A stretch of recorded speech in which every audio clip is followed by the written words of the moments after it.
Vous a-t-on déjà posé une question? Une question qui vous a fait vraiment réfléchir? Une question qui vous a peut-être même empêché de dormir la nuit? Qui vous a vraiment arrêté net? Une question qui a eu un impact profond sur votre façon de penser et de voir le monde? Pas une question simple, une question banale à laquelle on répond sans réfléchir, mais une qui débloque, qui ouvre une porte, quelque chose de profond en vous. Une question qui vous pousse à vous remettre en question, à explorer vos convictions les plus profondes. Voici la mienne, une question qui m'a personnellement transformé et que j'aimerais partager avec vous. Quand avez-vous écouté honnêtement, vraiment écouté, votre propre voix intérieure? Cette petite voix qui murmure vos désirs, vos peurs, vos aspirations les plus profondes. Pour la dernière fois, quand avez-vous pris le temps de vous connecter à votre véritable essence? Pas le bruit, pas le tumulte constant du monde extérieur, mais votre vrai moi. Votre moi authentique, celui qui se cache derrière les masques et les attentes. La plupart d'entre nous, dans cette société trépidante, passent leur vie à fuir cette voie, à l'éviter comme la peste. À la noyer sous les distractions, sous un flot incessant d'informations et de stimulation, et les opinions des autres. Nous laissons les jugements et les attentes des autres étouffer notre propre vérité. Nous remplissons chaque instant de bruit, de notifications, de musique, de podcasts, parce que nous avons peur. Peur de ce que nous pourrions découvrir, de ce que nous pourrions entendre, si nous osions enfin nous écouter. Dans le silence. Le silence peut être effrayant, mais c'est aussi là que la magie opère.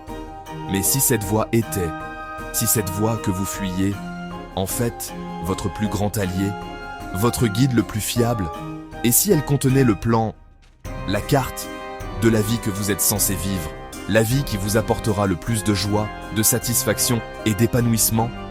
Imaginez votre esprit comme une maison, une grande et belle maison. Vous y vivez depuis des années, vous pensez la connaître par cœur, mais vous n'avez exploré que quelques pièces. Vous vous êtes limité à ce qui vous semblait familier et confortable.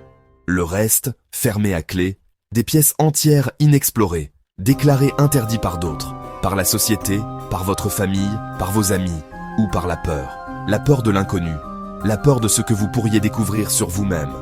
Aujourd'hui, je vous remets la clé maîtresse, la clé qui ouvre toutes les portes, la compréhension de votre propre état d'esprit, la conscience de vos pensées, de vos émotions, de vos schémas de comportement.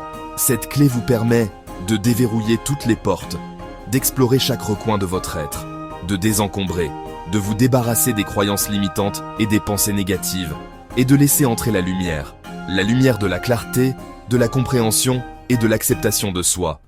C'est la capacité de devenir l'architecte, le maître d'œuvre, de votre propre monde intérieur, de créer un espace de paix, de joie et d'épanouissement.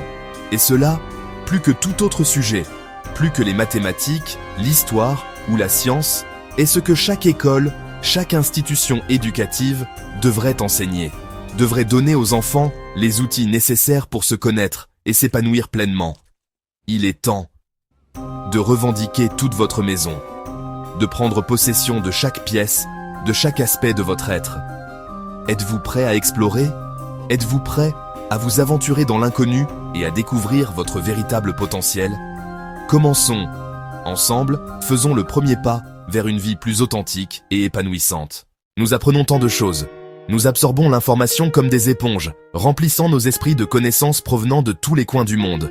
De choses à l'école, des bases au complexe, du théorique au pratique.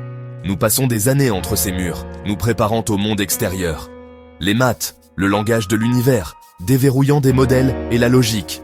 Les sciences, explorant les mystères de la nature, du plus petit atome à la plus grande galaxie. L'histoire, les récits de ceux qui nous ont précédés, apprenant de leurs triomphes et de leurs erreurs.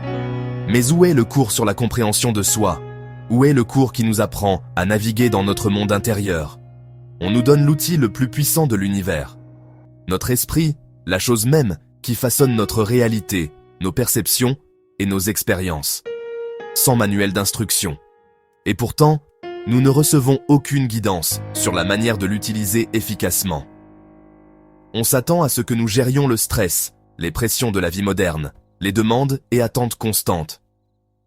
Développions la confiance en nous et trouvions le bonheur sans aucune formation. On s'attend à ce que nous naviguions dans les complexités de nos émotions et que nous trouvions notre propre chemin vers l'épanouissement, sans carte ni boussole. Ce sujet manquant, c'est ce que j'appelle l'architecture de l'esprit. La science est l'art de comprendre vos pensées, le flux constant d'idées et de croyances qui façonnent votre perception du monde. Vos émotions, les forces puissantes qui animent vos actions et vos réactions, et vos croyances. Les convictions profondes qui guident vos choix et définissent qui vous êtes. C'est apprendre que vos pensées ne sont pas des faits. Elles sont simplement des interprétations de la réalité, pas nécessairement la vérité. Vos sentiments sont des signaux, des informations précieuses qui peuvent vous guider vers ce dont vous avez besoin. Et vos croyances sont des choix. Vous avez le pouvoir de choisir ce que vous croyez et de changer vos croyances quand elles ne vous servent plus. Imaginez si les enfants apprenaient à identifier leurs sentiments aussi facilement que les couleurs. S'ils pouvaient nommer leurs émotions avec la même aisance qu'ils nomment les couleurs de l'arc-en-ciel, ou à défier les pensées négatives comme on résout un problème de maths, s'ils pouvaient aborder leur critique intérieure avec la même logique et les mêmes compétences de résolution de problèmes qu'ils utilisent en cours de maths. Cela changerait non seulement des vies individuelles, cela donnerait aux individus les moyens de vivre avec plus de conscience, de résilience et de détermination, mais la société elle-même. Cela créerait un monde plus compatissant, compréhensif et collaboratif. C'est une révolution de la conscience, un changement dans la façon dont nous nous comprenons et comprenons notre place dans le monde. Qui commence dans nos écoles. C'est un mouvement qui commence par l'éducation, en dotant les jeunes esprits des outils dont ils ont besoin pour s'épanouir. Et cela commence par vous. Cela commence par vous, par votre volonté d'explorer votre propre paysage intérieur et de partager cette connaissance avec les autres. Depuis des générations, on nous a appris à chercher constamment la validation et la direction à l'extérieur de nous-mêmes, en permanence. Nous sommes programmés, avec d'interminables « il faut » et « je dois », suivant un scénario de réussite qui nous laisse souvent vides et insatisfaits. Nos véritables désirs sont considérés comme des distractions inutiles. Nous perdons le contact avec notre boussole intérieure, vivant dans une chambre d'écho de demandes externes. Mais lorsque nous apprenons l'architecture complexe de nos esprits, nous devenons les auteurs de nos propres histoires. Nous passons de la recherche de validation à la génération d'estime de soi de l'intérieur. C'est le fondement d'une vie de sens et d'épanouissement. Passons à la pratique. Nous sommes sur le point d'entreprendre un voyage de découverte de soi, un chemin qui mène à une compréhension plus profonde de nous-mêmes. Préparez-vous à vous engager activement avec vos pensées et vos sentiments. La première étape, le fondement même sur lequel nous allons construire cette nouvelle conscience, est de reconnaître, de prendre conscience, de vraiment voir votre dialogue intérieur. Ce flux constant de pensées, d'opinions et de jugements qui traverse votre esprit. C'est la conversation continue que vous avez avec vous-même, en ce moment même, à cet instant précis. Pendant que vous écoutez, pendant que vous absorbez ces mots, en faisant bien attention. Il y a une voix dans votre tête, une voix active, un commentateur constant résidant dans votre esprit. Votre narrateur intérieur.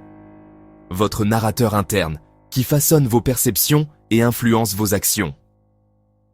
Pour la plupart d'entre nous, cette voix intérieure est une compagne familière. Cette voix fonctionne, en pilote automatique, souvent sans même que nous nous en rendions compte, bavardant constamment. Surtout lorsqu'elle est critique, surtout lorsqu'elle adopte un ton critique, soulignant les défauts et les lacunes. Pensez aux fois où vous vouliez prendre la parole, partagez vos pensées et vos idées. Mais vous vous êtes retenu, réduit au silence par une force invisible, parce que votre critique intérieure a chuchoté des doutes insidieux à votre oreille. Ne prenez pas de risques. Il vaut mieux rester en sécurité et éviter un échec potentiel. Ou quand vous avez rencontré un accroc, un défi qui semblait insurmontable, dans un projet, une tâche, ou toute entreprise que vous poursuiviez, et que votre esprit a dit « Vous n'êtes pas assez bon. Vous n'avez pas les compétences et les capacités nécessaires pour réussir. » Nous confondons souvent ce critique avec la vérité absolue, sans le reconnaître comme une simple perspective, le laissant rétrécir notre monde, limitant notre potentiel et étouffant notre croissance. La première étape, la toute première étape, n'est pas de combattre, ou de faire taire cette voix complètement, ce qui est souvent une tâche impossible, mais de la remarquer, de prendre conscience de sa présence et de son influence. Devenez l'observateur de vos pensées en les regardant aller et venir, sans vous laisser emporter. Créez un espace entre vous et votre narrateur intérieur en reconnaissant que vous n'êtes pas vos pensées. Écoutez simplement. Que dit votre esprit? Quelle sorte d'histoire vous raconte-t-il? Étiquetez les pensées. Inquiet, jugeant, autocritique. Ce simple acte de remarquer est révolutionnaire. C'est un véritable tournant. Vous n'êtes pas la voix dans votre tête. Vous n'êtes pas défini par ces pensées éphémères. Vous êtes celui qui l'entend, l'observateur conscient, la conscience derrière les pensées. C'est là que votre pouvoir commence, le pouvoir de choisir votre réponse, de façonner votre réalité. Pratiquez cette conscience. Quotidiennement, faites-en une habitude, une partie de votre routine. C'est la pierre angulaire de votre nouvelle architecture intérieure, la fondation sur laquelle vous construirez un moi plus fort et plus résilient. Une fois que vous remarquez votre dialogue intérieur, vous débloquez votre arme secrète, la pause. La pause est l'espace entre un déclencheur et votre réponse. La plupart d'entre nous réagissent instantanément, laissant les vieilles habitudes mener la danse. Mais pendant cette pause, vous pouvez choisir une réponse différente. Lorsque la panique ou la colère monte, prenez une respiration consciente. Observez vos sentiments sans jugement.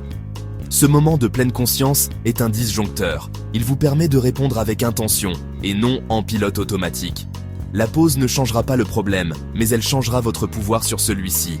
Pratiquez la pause chaque jour. C'est ainsi que vous devenez l'architecte de vos actions. Ensuite, il est temps de recabler votre dialogue interne. Transformez votre critique intérieure en un coach bienveillant. Votre critique est comme un GPS défectueux, vous avertissant toujours de faire demi-tour. Un coach dit « Recalculons, voici un nouveau chemin ». Ce changement demande de la pratique. Lorsque vous surprenez une pensée négative, faites une pause et introduisez-en une nouvelle. Vous n'avez pas besoin d'y croire pleinement au début, dites-le simplement. C'est difficile, mais je peux apprendre. J'ai déjà géré des choses difficiles. Chaque fois que vous faites cela, vous renforcez de nouvelles voies neuronales. Avec le temps, les chemins positifs deviennent des autoroutes. Parlez-vous comme vous parleriez à un ami, avec gentillesse et encouragement. Si vous n'appelleriez jamais un ami stupide pour avoir échoué, ne le faites pas à vous-même. Offrez-vous la même compassion. Devenez votre propre meilleur coach. C'est ainsi que vous changez votre vie de l'intérieur. On nous apprend à craindre l'échec, mais c'est un mensonge. L'échec n'est pas le contraire du succès, il fait partie du processus. Pensez à la façon dont un bébé apprend à marcher. Il tombe, apprend, essaie encore. Chaque chute est une leçon, pas un verdict. La résilience signifie recadrer l'échec comme un retour d'information, pas comme une honte. Les personnes qui réussissent le mieux échouent le plus et apprennent le plus vite. Votre valeur n'est pas liée à vos résultats, elle est constante. Quand vous le savez, vous devenez intrépide. Vous prenez des risques, tentez de grandes choses et vous vous relevez quand vous tombez. Tomber, c'est ainsi qu'on apprend à voler. Embrassez-le. En devenant l'architecte de votre esprit, vous développez naturellement de l'empathie. Lorsque vous vous écoutez avec compassion, vous pouvez faire de même pour les autres. L'empathie est un super pouvoir. Elle comble les fossés et construit des liens. Il ne s'agit pas d'être d'accord, mais de comprendre. Lorsque vous gérez votre critique intérieure, vous cessez de projeter votre jugement sur les autres. Les désaccords deviennent des opportunités de connexion, pas de conflit. L'empathie désamorce la tension et construit la confiance. Enseigner l'architecture de l'esprit n'est pas égoïste, c'est un service. Des personnes conscientes d'elles-mêmes, résilientes et compatissantes sont les piliers d'un monde meilleur. L'empathie, née de la conscience de soi, est le super pouvoir qui façonnera notre avenir. Cette mission ne peut pas rester dans la salle de classe, elle doit atteindre chaque partie de nos vies. Parents, leaders, communautés, nous avons tous besoin de ces outils. Imaginez des familles parlant de leurs sentiments, des lieux de travail valorisant la vulnérabilité, et une culture qui mesure le succès par la joie et la connexion. Ce n'est pas un rêve utopique, c'est une possibilité réelle. Chaque fois que vous faites une pause, choisissez la compassion ou écoutez avec empathie, vous construisez ce nouveau monde. C'est une révolution de la conscience, un choix à la fois. Vous ne changez pas seulement votre vie, vous construisez un avenir meilleur pour tous. Devenez un architecte du changement. Aujourd'hui, nous sommes à la croisée des chemins. Nous pouvons continuer à envoyer des jeunes dans le monde avec des outils incomplets, ou nous pouvons choisir une nouvelle voie. Donnons à la prochaine génération l'éducation la plus importante. Comment construire un monde intérieur résilient et magnifique. Étudiants, votre esprit est un jardin et vous en êtes le jardinier. Commencez aujourd'hui, remarquez une pensée, prenez une respiration consciente. Votre avenir est façonné par votre relation avec votre esprit. Éducateurs et parents, défendez cette cause. Modélisez la conscience de soi, la résilience et la compassion. Vous n'enseignez pas seulement des matières, vous façonnez des vies. Aujourd'hui, réclamez la clé maîtresse. Déverrouillez chaque porte, explorez chaque pièce et devenez l'architecte de votre propre esprit. Ensemble, construisons un monde plus conscient, plus compatissant et plus vivant que jamais. Le temps de construire est maintenant.